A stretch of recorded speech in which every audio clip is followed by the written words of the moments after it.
Assalamualaikum warahmatullahi wabarakatuh. Perkenalkan, nama saya Mary Andini, NIM 420205032. Kelas Akuntansi Keuangan Perusahaan 3B, dosen pengampu Indah Permata Sari, S.SD 5M.AK. Baiklah, di sini saya akan memaparkan transaksi siklus akuntansi pada perusahaan jasa dan perusahaan dagang untuk memenuhi tugas UTS mata kuliah penyusunan laporan keuangan perusahaan. Identifikasi dan analisis transaksi penggolongan pada perusahaan jasa. Yang pertama, pencatatan transaksi ke dalam jurnal. Tidak semua transaksi dapat dicatat. Transaksi yang dicatat adalah transaksi yang mengakibatkan perubahan posisi keuangan perusahaan, memiliki bukti dan dapat dinilai ke dalam unit moneter secara objektif. Contohnya adalah nota pembelian, kwitansi penjualan, aktiva, kewajiban ditambah ekuitas. Itulah rumusnya. Jenis transaksi akuntansi perusahaan jasa. Pembelian. Transaksi pembelian ini adalah kegiatan membeli suatu produk. Transaksi pembelian dilakukan oleh perusahaan jasa seperti pembelian peralatan, perlengkapan kerja. Misalnya, salon Tia melakukan pembelian berupa hair dryer, gunting, alat catok vitamin rambut di toko Mary, maka setelah pembelian dilakukan harus segera dicatat dalam pembukuan. Yaitu pendapatan. Seperti halnya perusahaan lain, perusahaan jasa juga memiliki tujuan untuk memperoleh keuntungan. Adapun pendapatan dari perusahaan jasa yakni pendapatan dari layanan yang telah diberikan. Transaksi pendapatan wajib dicatat dalam pembukuan perusahaan baik tunai maupun kredit. Kemudian yang ketiga adalah pembayaran beban-beban.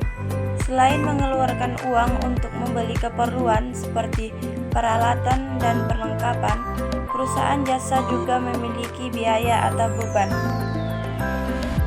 Contoh beban-beban yang biasanya dikeluarkan seperti beban tagihan listrik, telepon, internet, administrasi, dan beban-beban lainnya. Penerimaan piutang. Piutang merupakan penjualan atau pemberian layanan yang dilakukan secara kredit sesuai dengan kebijakan atau kesepakatan yang dilakukan. Maka konsumen akan melunasi pembayaran dalam jangka waktu yang telah ditentukan, sehingga pada waktu pelunasan, piutang perusahaan juga harus mencatatnya. Yang terakhir adalah penanaman modal atau investasi. Pada saat pertama kali didirikan, pasti ada setoran modal dari pemilik ataupun investor.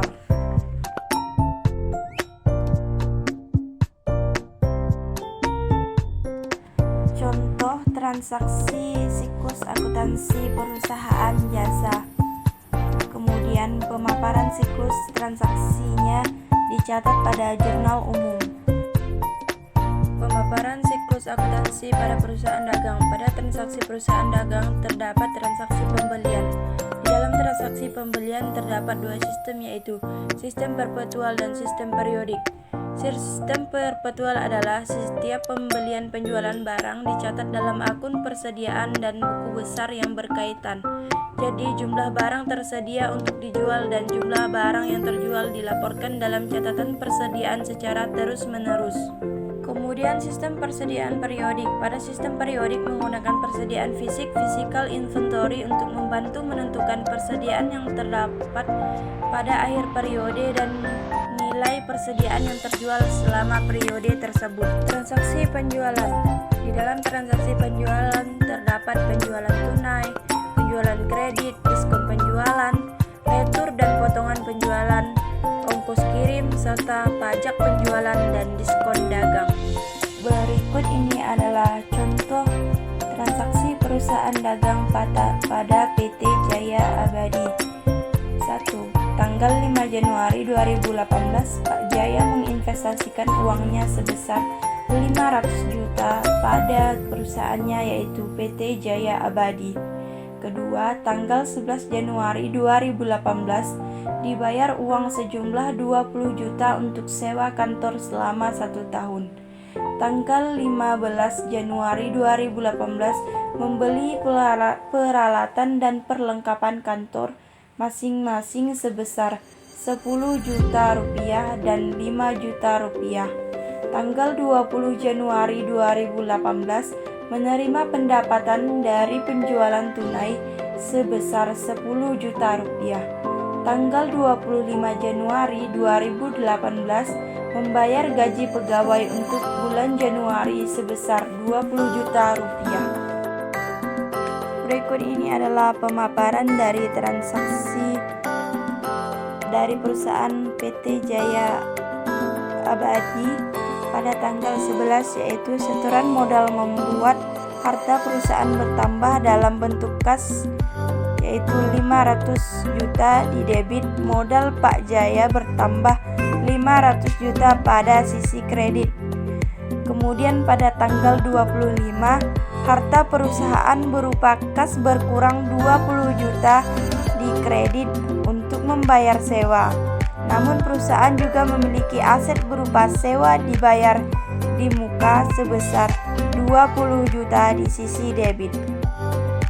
Kemudian pada tanggal 15, aset perusahaan berupa peralatan bertambah 10 juta rupiah dan berupa perlengkapan sebesar 5 juta rupiah. Tetapi aset berupa kas perusahaan berkurang sebesar 15 juta rupiah. Maka pencatatannya yaitu peralatan 10 juta rupiah di debit, perlengkapan 5 juta rupiah di debit, kas 15 juta rupiah di kredit.